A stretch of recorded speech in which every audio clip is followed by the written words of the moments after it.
Bienvenue sur Teach, votre émission d'enseignement et de maturité spirituelle. Vous savez, la parole de Dieu est esprit et vie. C'est par elle que nous grandissons dans notre homme intérieur et nous rendons notre culte à Dieu dans notre esprit. Et vous savez, cette émission a été conçue pour vous permettre de comprendre et d'appliquer intentionnellement les Saintes Écritures dans votre vie quotidienne de disciple de Jésus-Christ. La semaine passée, nous avons appris ce que c'est que le prophétique. Et on s'est dit que le sujet valait la peine d'arriver à un niveau très pratique. Par souci de praticité, on se dit, cette semaine, on va se concentrer à apprendre comment on exerce finalement le prophétique parce que le disciple de Christ doit être utilisé par Christ pour atteindre les objectifs du royaume. Alors, dès aujourd'hui, nous voulons commencer à apprendre d'abord les préalables. Bien sûr, les préalables à l'exercice du prophétique dans l'Église. Quand on vient à l'Église locale, il y a un certain nombre de choses qu'on doit prendre en compte et qui doivent précéder pour que l'exercice du prophétique se fasse aisément. Quels sont ces préalables? Alors, let's teach. Grandissons ensemble. On veut exercer le prophétique, on veut vivre cette réalité dans l'Église. Première chose, être rempli du Saint-Esprit. Rien d'aussi simple que ça. Être rempli du Saint-Esprit. Être rempli du Saint-Esprit est un style de vie. Ce n'est pas juste une chose qui vous arrive une fois et puis c'est tout. Non, mais c'est un style de vie où tout chrétien doit apprendre à partager, à parler au Saint-Esprit pour être rempli de lui. Être rempli du Saint-Esprit, c'est vivre cet état de conscience élevé de la connexion que l'on a avec Dieu. Cet état de conscience élevé, qu'on n'est pas seul, que le monologue interne n'est plus question de moi, mais parler à moi-même. Ça devient un dialogue qu'en fait, qu'au-dedans de moi, vit l'Esprit de Dieu qui me conduit au quotidien. Être rempli du Saint-Esprit. C'est le point de départ pour commencer à vivre dans l'Église locale les manifestations de l'Esprit ou ce que j'ai simplement appelé ici le prophétique. Lorsque on ne s'interroge plus du fait d'être rempli du Saint-Esprit, on dirait que ce n'est plus une question, ça n'intéresse plus les gens. On vient à l'église, est-ce que c'est rempli des personnes? Oh oui. Est-ce qu'on avait rempli les paniers des offrandes? Oh oui. Mais est-ce que les gens qui étaient venus étaient eux-mêmes remplis du Saint-Esprit? On se plaint de la fragilité, de la légèreté de l'église, de nos églises aujourd'hui. Mais est-ce que ça peut peut-être pas être la raison? Peut-être que les gens qui viennent dans nos assemblées ne sont pas simplement chrétiens. Ou certains qui aiment bien s'approcher à la vérité chrétienne, qui aiment bien se réchauffer avec la chaleur du christianisme, ne sont simplement pas de Dieu. Ou simplement des gens qui voudraient bien, mais n'ont pas découvert comment être remplis du Saint-Esprit. Actes des Apôtres, chapitre 19, versets 5 à 7. Sur ces paroles, ils furent baptisés au nom du Seigneur Jésus. Lorsque Paul leur eut imposé les mains, le Saint-Esprit vint sur eux, et ils parlaient en langue et prophétisaient. Ils étaient en tout environ 12 hommes. Voici l'exemple ici de Paul qui arrive et qui rencontre des disciples, et des disciples qui sont apparemment disciples de Jésus-Christ, et leur demande, avez-vous reçu le Saint-Esprit quand vous avez cru? Ils disent, et leur dit, vous n'avez pas reçu le Saint-Esprit quand vous avez été baptisés, quand vous avez cru? Ils disent, non, on ne sait pas qu'il y avait un Saint-Esprit.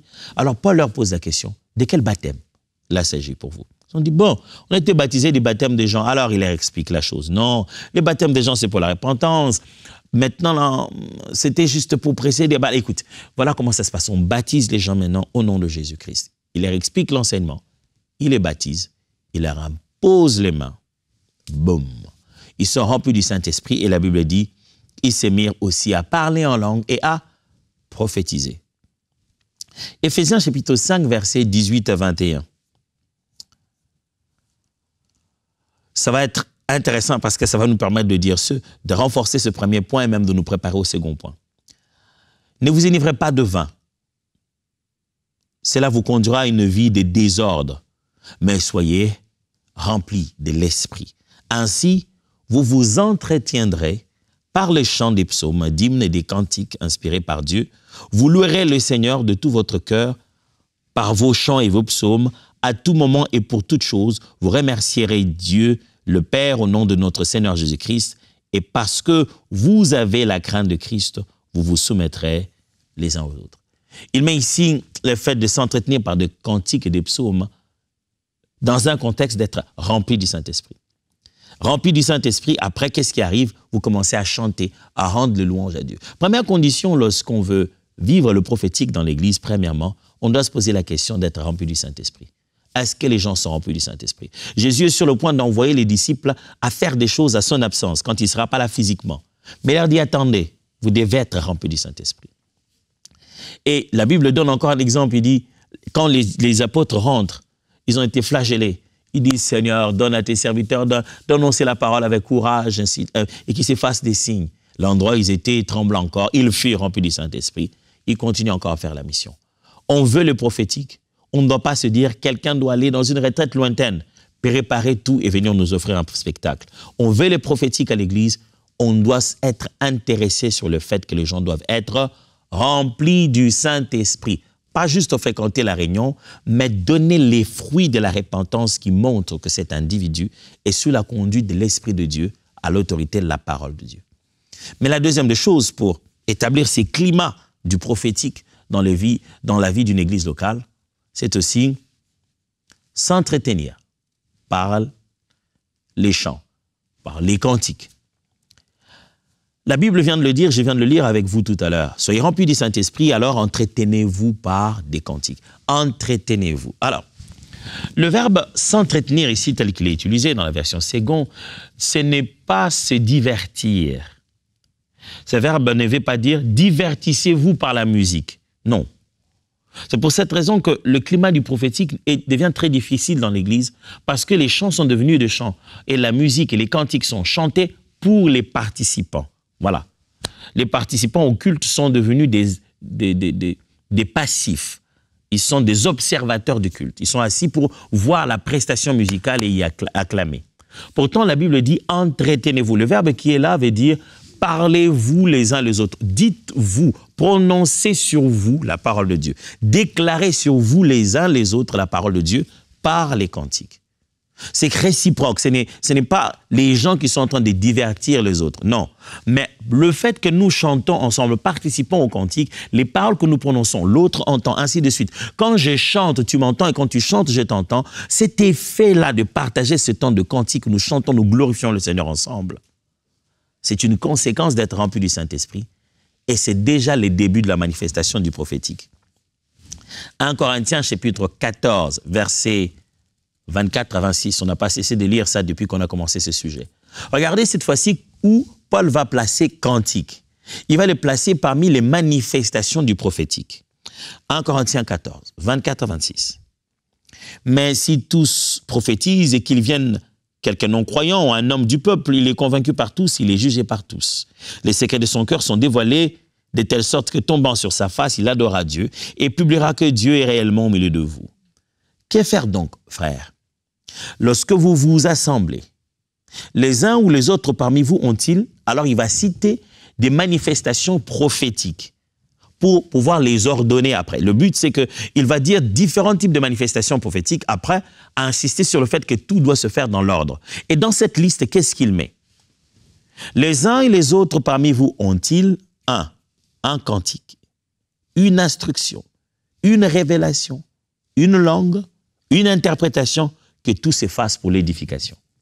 Il place cantique comme l'une des expressions de la manifestation prophétique. Vous vous souvenez, c'est toujours Paul qui dit, que faire alors? Je chanterai avec intelligence et je chanterai aussi par l'esprit. Du reste, il commence d'abord par dire, je chanterai par l'esprit et je chanterai aussi par intelligence. Les cantiques sont l'expression d'un cœur rempli du Saint-Esprit et les cantiques sont un climat pour créer la manifestation du prophétique. Quand on loue, on glorifie Dieu, les gens sont remplis du Saint-Esprit. Et les gens remplis du Saint-Esprit louent et glorifient Dieu. Une église qui veut manifester les prophétiques doit bien regarder l'exercice du ministère de la musique. Ne laissez pas la musique être le petit secteur de gloire des musiciens. Ne laissez pas la musique être animée que par les compétences. Rassurez-vous que ceux qui y sont dedans sont réellement des adorateurs, de ceux qui attirent la présence du Seigneur et de ceux qui facilitent ces climats. C'est pourquoi vous verrez deux fois dans une église, la musique a chanté, tout le monde a fait, mais le prophète veut chanter, le prophète veut exercer son ministère, ou bien l'homme de Dieu, le prédicateur, n'importe lequel qui doit s'élever, il ressent encore un besoin de reprendre toute l'adoration. Ce n'est pas parce qu'il veut corriger, mais on dirait que son esprit n'est pas à l'aise. Ne vous souvenez-vous pas de ce qui s'est passé avec Élisée? Après s'être bien énervé contre le roi de Juda et de Jérusalem sur ce qu'ils étaient en train de faire, alors il fallait prophétiser. Il a dit, puisque j'ai de l'égard pour toi, je dois prophétiser. Et qu'est-ce qu'il fait, lui, qui vient de cet état de colère? Il dit, amenez-moi un joueur d'instruments. Et il vient pendant qu'il joue, la Bible dit, pendant qu'il jouait, l'Esprit de l'Éternel le saisit, la main de l'Éternel fit sur lui. Élisée sait que dans cet état d'esprit que j'ai, la colère a mis tout ça en moi, si je dois me remettre en état de percevoir l'orientation divine, le ministère de la musique me sera utile. Il me mettra dans les meilleures conditions pour que moi, de ce côté, je perçoive ce que Dieu, de son côté, est en train de me dire. Le ministère de la musique ne devrait pas être n'importe quoi. On ne doit pas chanter n'importe quelle parole. On ne doit pas laisser n'importe quelle mélodie parce que cette musique vous prépare à l'esprit qui va vous affecter. Et ça, je ne cesse pas de le dire. La musique que tu écoutes te prépare à l'esprit qui va t'affecter. Surtout musique de culte, surtout musique qui glorifie des personnes. Dans le temple, dans la maison du Seigneur, on doit élever Jésus pour que l'esprit commence à manifester les prophétiques. Colossiens chapitre 3, versets 16 à 17, dit plus ou moins la même chose qu'on a lu tout à l'heure dans Éphésiens. Que la parole de Christ habite parmi vous abondamment. Éphésiens avait dit « entretenez-vous », mais Colossiens dit « instruisez-vous et exhortez-vous les uns les autres en toute sagesse par des psaumes, par des hymnes, par des cantiques spirituels, chantant à Dieu dans vos cœurs sous l'inspiration de la grâce, et quoi que vous fassiez en parole ou en œuvre, faites tout au nom du Seigneur Jésus-Christ, en rendant par lui des actions de grâce à Dieu le Père. » Le livre de Colossiens et Éphésiens, plus ou moins le même contenu, près de 90%, les mots sont presque pareils. Colossiens répète plus ou moins la même chose qu'on a lu à Éphésiens tout à l'heure. Mais cette fois-ci, il utilise très bien cet autre terme et dit « instruisez-vous, exhortez-vous ». Comment? Par des psaumes. Il dit l'instruction, l'exhortation. On pense que ça devra commencer au moment de la prédication, n'est-ce pas? Quand quelqu'un s'élève, ouvre la Bible, commence à parler, il dit non, non, non, non. Dès les cantiques qui sont chantés, ça doit être théologiquement correct. Ça doit être, le contenu de la parole de Dieu doit y être. C'est ça qui prépare nos cœurs. C'est ça qui nous prépare à adorer Dieu. Ça ne doit pas juste être des tralala, des oui, des wo. Ça doit avoir le compte. C'est la parole qui est la vérité. C'est elle qui est puissante. Quand l'on chante, quand on glorifie Dieu, ce n'est pas seulement parce que les émotions s'y expriment, mais c'est parce que le contenu est théologiquement correct. Puisque je me prépare déjà à le lire, disons-le. Troisième point, qui met justement ces préalables à la manifestation du prophétique dans l'église locale, non seulement être rempli du Saint-Esprit, non seulement chanter des cantiques, glorifier Dieu, s'entretenir par des cantiques, troisièmement, annoncer la parole de Dieu. Lorsque la doctrine devient claire, la pratique devient précise. Je vous ai lu tout à l'heure dans les Actes des Apôtres, lorsque Paul se rend compte que ses frères, ses disciples n'ont pas fait l'expérience du Saint-Esprit, il les enseigne. Après l'avoir enseigné, il pratique. Il les baptise, après cela, boum, le voilà rempli du Saint-Esprit. Là où on veut que l'Esprit agisse, on doit mettre la parole en avant. Parce que l'Esprit vient pour confirmer la parole.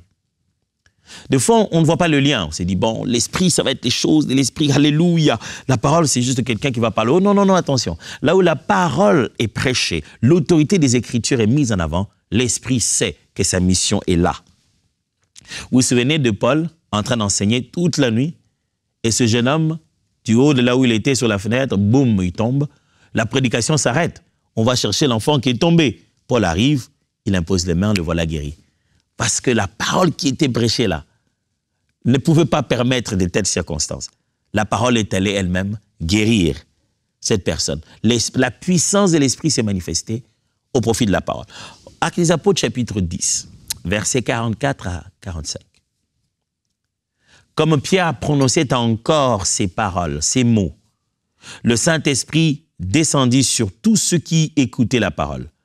Tous les fidèles circoncis qui étaient venus avec Pierre furent étonnés de ce que le don du Saint-Esprit était aussi répandu sur les païens.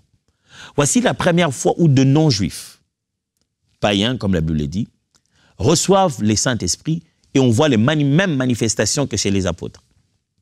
C'est dans la maison de Corneille. Et pour que ça se passe, qu'est-ce qui s'est passé?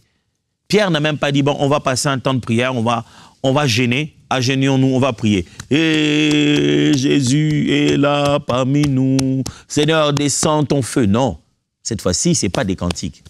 Pierre enseigne encore. La Bible dit, pendant que Pierre prononçait encore ses rémas, pendant qu'il était encore en train de dire ses vérités éternelles, pendant qu'il expliquait encore la parole de Dieu, en ce moment-là, boum, l'Esprit commence à agir. Vous savez, quand on explique ce qu'on appelle la rosée, on explique que la rosée est le résultat d'un parfait alignement de l'atmosphère. C'est-à-dire un degré de chaleur, un degré d'humidité bien parfait. Quand ces deux choses s'alignent, boum, il y a la rosée. Ce n'est pas une pluie, mais vous réveillez le matin, il n'a pas plu, mais les fleurs sont mouillées, les herbes sont mouillées.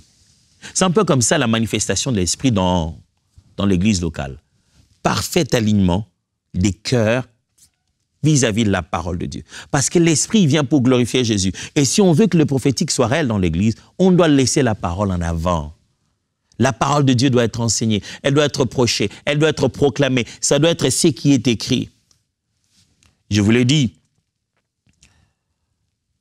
dans Actes des Apôtres, chapitre 19, versets 1 à 7, pendant qu'Apollos se trouvait à Corinthe, Paul, après avoir traversé la région montagneuse d'Asie mineure, descendit à Éphèse. Il y rencontra un petit groupe de disciples et leur demanda, « Avez-vous reçu le Saint-Esprit quand vous êtes devenus croyants ?» Ils leur répondirent, « Nous n'avons même pas entendu dire qu'il y avait un Saint-Esprit. » « Quel baptême avez-vous donc reçu ?» poursuivit Paul. « Celui de Jean-Baptiste, lui répondirent-ils. « Oui, reprit Paul, Jean baptisait les Israélites en signe d'un profond changement. Mais il leur disait aussi de croire en celui qui viendrait après lui, c'est-à-dire en Jésus. Après avoir entendu cela, ils furent baptisés au nom du Seigneur Jésus-Christ. Paul leur imposa les mains et le Saint-Esprit descendit sur eux. Ils se mirent à parler dans diverses langues et à prophétiser. » Voilà. La parole, quand elle est prêchée, quand les gens entendent la vérité, l'application, la manifestation de l'esprit et la pratique des choses spirituelles devient plus simple. Quatrièmement, quel est ce quatrième préalable à la manifestation du prophétique dans l'Église? Vous voulez que le prophétique soit une réalité dans votre assemblée, dans vos réunions. Quatrièmement, la foi aux choses de l'esprit. Mes frères, ça ne fonctionne pas avec le doute. Ce n'est pas à force de dire « Ah, moi, ces choses-là, je ne crois pas. » Si c'était vraiment vrai, que ça se fasse. On ne sait pas comme ça que ça fonctionne. On ne fonctionne pas avec Dieu en doutant de lui. On fonctionne avec Dieu en croyant. C'est quand vous prenez les risques de croire. Si tu crois, tu verras. Pas si tu doutes que je puisse le faire et que tu me défies de le faire, alors je le ferai. Non. Si tu crois, tu verras. Les choses de l'esprit sont complexes. Tu auras du mal à vivre des choses auxquelles tu ne crois pas. C'est quand on y met la foi, on croit que ce que la Bible dit est réellement ça, qu'on se met à expérimenter cela. Le prophétique opère là où il y a la conviction de cela, la foi en cela. On sait que c'est Dieu qui fait ces choses, il les fait encore jusqu'aujourd'hui. Hébreux chapitre 11, versets 1 à 3 montre justement l'importance de la foi. La foi est une façon de posséder ce qu'on espère. C'est un moyen d'être sûr des réalités qu'on ne voit pas. Voilà la foi. On est dans le prophétique. Ce sont des réalités qu'on ne voit pas, mais la foi nous en assure. Comment tu sais que c'est Dieu? La foi. Comment tu sais que vraiment ça va s'accomplir? La foi. Car c'est parce qu'ils ont eu cette foi que les hommes des temps passés ont été approuvés par Dieu. Par la foi, nous comprenons que l'univers a été harmonieusement organisé par la parole de Dieu et qu'ainsi, le monde visible tire son origine de l'invisible. Par la foi. Mes frères et sœurs, si on veut vivre le prophétique, il faut croire à l'Esprit de Dieu. Croire en Jésus-Christ. Croire que ce qui est écrit est vrai. Si vous ne croyez pas, vous ne verrez pas. Ne restez pas là-bas, bras croisés, en vous disant moi, je vais attendre jusqu'au jour où réellement, vraiment, ça va vraiment, alors je croirai. Est-ce que vous avez fait comme ça pour devenir enfant de Dieu? Vous avez tellement douté, alors vous avez cru. Une fois que vous êtes devenu enfant de Dieu, vous avez entendu sa voix. Vous avez pris les risques. de croire que c'est Jésus que vous n'avez pas vu, qui a vécu quelque part en Israël, était réellement mort et ressuscité et qu'il revient bientôt. Le reste de la foi chrétienne n'a pas changé. Il faudra toujours croire pour voir, pas voir pour croire. Hébreux toujours, chapitre 11, le verset 6 dit « Or, sans la foi, il est impossible de lui être agréable, car il faut que celui qui s'approche de Dieu croit que Dieu existe et qu'il est le rémunérateur de ceux qui le recherchent. » Impossible de lui être agréable, mes frères. C'est pas moi qui l'invente. La Bible dit « Impossible de lui être agréable. » Quand vous approchez de Dieu, vous devez commencer par croire qu'il existe.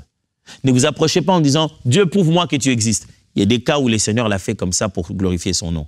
Mais vous êtes chrétien, vous êtes enfant de Dieu, vous venez à l'église. Vous voulez vous approcher de Dieu par doute? Non, on s'approche de Dieu par foi. Croyez qu'il existe. Croyez que ce qu'il a dit est vrai.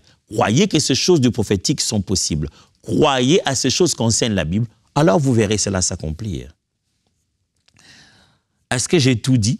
Je ne pense pas. On peut vivre plus. On peut découvrir plus lorsqu'on s'approche de Dieu en ce qui concerne le prophétique. Plusieurs préalables sont à prendre en compte. Mais je vous ai posé certains ici. Vous verrez que je n'ai pas dit qu'il faut d'abord être chrétien. Non.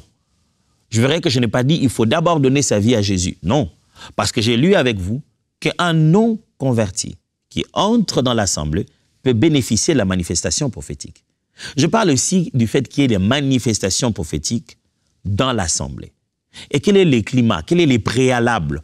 Quelles conditions devons-nous réunir dans nos assemblées, dans nos réunions, pour que nous jouissions de ces manifestations prophétiques? En rappel, je vous dis, être rempli du Saint-Esprit. C'est important.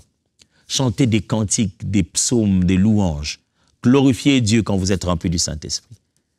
Et n'oubliez pas, mettez la parole en avant, les Écritures. L'Esprit vient pour confirmer la parole. Et en fin de compte, je viens de le dire, croyez en cela. Si tu crois, tu verras. Demain, ce que nous allons faire, nous allons commencer à découvrir comment fonctionne une révélation prophétique. Demain, je vous lancerai un petit tableau qui va vous montrer les 4 processus quand on exerce le prophétique. Ça va être très pragmatique, très pratique. Vous serez capable de vous dire « Oh, je suis à telle étape ». Et vous comprendrez comment fonctionne une révélation prophétique. C'est quoi une révélation prophétique? On va apprendre tout cela demain. Prenez votre mal en patience. Pour l'instant, je vous donne le temps de réétudier tout ce qu'on vient de dire ici, mais surtout le temps d'intégrer cela dans votre cœur. Mais avant tout, laissez-moi prier pour vous. Saint-Esprit de Dieu, merci. Tu nous as appelés chrétiens, enfants de Dieu que nous sommes devenus. Tu nous as appelés pour l'être. Je me souviens qu'il est écrit, nous sommes nés de Dieu, nés de nouveau, nés d'esprit. Quelquefois, on aime bien le fait d'être né de nouveau. On insiste sur le fait que notre caractère n'est plus le même. Nous sommes devenus une nouvelle créature. Mais on aime oublier de fois que nous sommes aussi nés d'esprit. C'est l'homme intérieur dans notre nature d'esprit qui a été renouvelé et reconnecté à Dieu. Nous qui étions morts, nous avons reçu la vie en Christ et tout en nous reprend connexion avec Dieu. Et c'est par notre esprit que nous servons Dieu, comme dit l'apôtre, Dieu que je sers dans mon esprit. Dieu veut utiliser notre esprit pour pouvoir se manifester sur la terre. Et parmi ces choses que tu fais dans notre homme intérieur, que les gens ne voient pas, pour lesquelles nous n'avons pas des preuves scientifiques, mais qui se passent là-dedans, là où se trouve la relation profonde. Parmi ces choses se trouve le prophétique. Certains considèrent cela comme la folie, d'autres disent que c'est passé, mais je crois fermement que tu es le même hier, aujourd'hui, éternellement, et que tu veux nous utiliser à manifester ces choses à ta gloire pour transformer les cœurs et rendre l'Église forte et toucher le païen à la foi. C'est vrai que nous sommes dans ce domaine rempli des charlatans, rempli des aventuriers. Si ce domaine attire autant de charlatans, c'est parce que c'est un domaine utile, un domaine réel, un domaine qui ne passera pas de sitôt. Depuis le début, les apôtres ont vu ce domaine être envahi par des gens qui le faisaient de la mauvaise manière, avec de mauvaises raisons, de mauvaises motivations et qui mentaient au peuple de Dieu. Ça n'a pourtant pas poussé le Saint-Esprit à tout arrêter parce qu'il y avait eu du plagiat. Ce n'est pas parce qu'il y a le plagiat là dehors que ce que toi tu nous as donné a perdu d'importance. Donne-nous de nous passionner au prophétique. Peut-être pas de la même manière que ce qui nous scandalise, qui nous énerve. On ne veut peut-être pas le faire comme ça, on ne voudrait pas le faire comme ça. Mais cela ne nous exempte pas de manifester et de le faire. Si ce n'est pas cette manière qu'on veut le faire, il faut néanmoins être disposé à le faire et à manifester comment Dieu voudrait qu'on puisse te manifester. Je prie que mes frères et sœurs, disciples de Jésus que nous sommes, nous puissions prendre conscience que c'est à nous que tu veux parler et à travers nous que tu veux parler. Oh, j'imagine Ananias, chez lui, à la maison, Dieu lui dit, lève-toi, il faut aller prier pour un certain Paul et ses yeux doivent vous voir par ta prière. Et s'il ne pouvait pas comprendre la volonté de Dieu, s'il n'était pas prophétique, comment Dieu allait-il l'utiliser? La Bible dit un disciple appelé Ananias, juste un disciple. Donne-nous de prendre conscience qu'il ne s'agit pas d'être investi d'un titre ministériel pour comprendre le prophétique et exercer la volonté de Dieu et devenir un instrument du Saint-Esprit où qu'on en soit. Donne-nous de considérer que ceci est un devoir de tout disciple. Au nom de Jésus. Amen. Dieu vous bénisse. Voyons-nous demain.